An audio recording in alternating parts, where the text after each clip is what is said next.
Okay, let's dive right into this. Welcome to today's Explainer. Today we're unpacking a condition that is profoundly frightening and honestly deeply isolating. But the crucial thing to remember here is that it's also highly treatable. We're going to break down panic disorder to really understand the hidden mechanics of the mind, and more importantly, how to chart a clear path from fear all the way back to freedom. So here is our roadmap for today. First, what is panic disorder? Second, panic attack symptoms. Third, the cycle of fear. Fourth, what is agoraphobia? And finally, treatment and the right path. Section 1. What is panic disorder?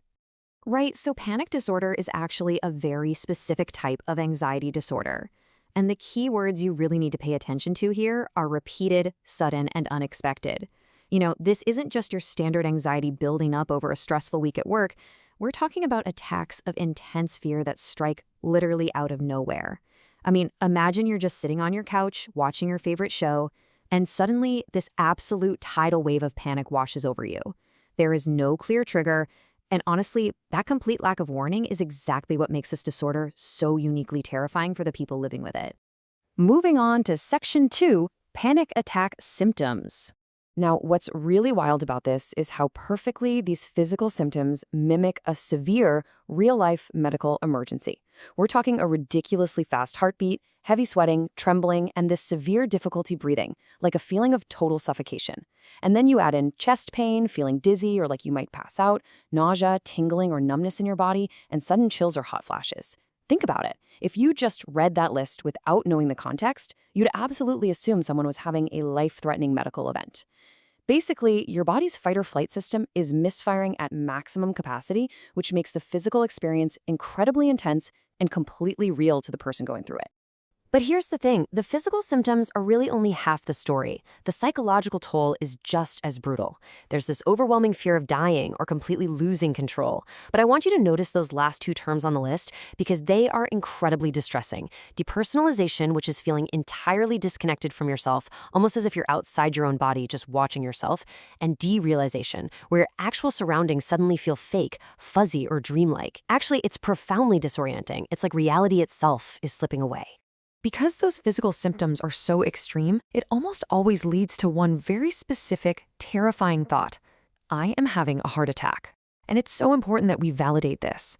To the person experiencing it in that exact moment, the belief that they are going to die feels 100% real.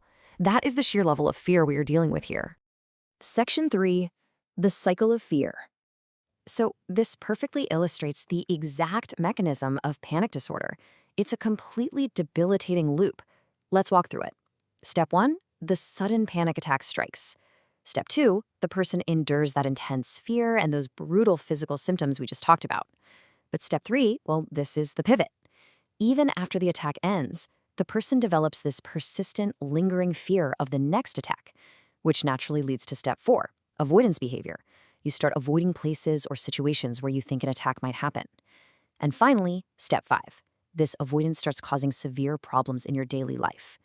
See, it's actually the fear of the fear itself that ultimately disrupts your ability to just live normally. Section 4. What is agoraphobia?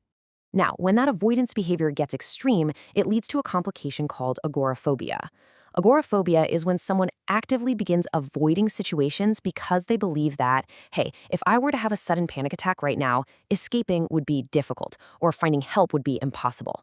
It's actually a direct psychological defense mechanism. Your brain is literally trying to keep you safe by saying, nope, don't go there. If you panic, you'll be trapped. So people with agoraphobia start avoiding totally normal, everyday situations. Crowded places, public transport, wide open spaces, entirely closed spaces, or sometimes just going out of the house alone.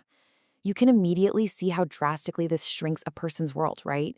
Their independence is completely stripped away because their perceived safe zone just gets smaller and smaller as the fear grows.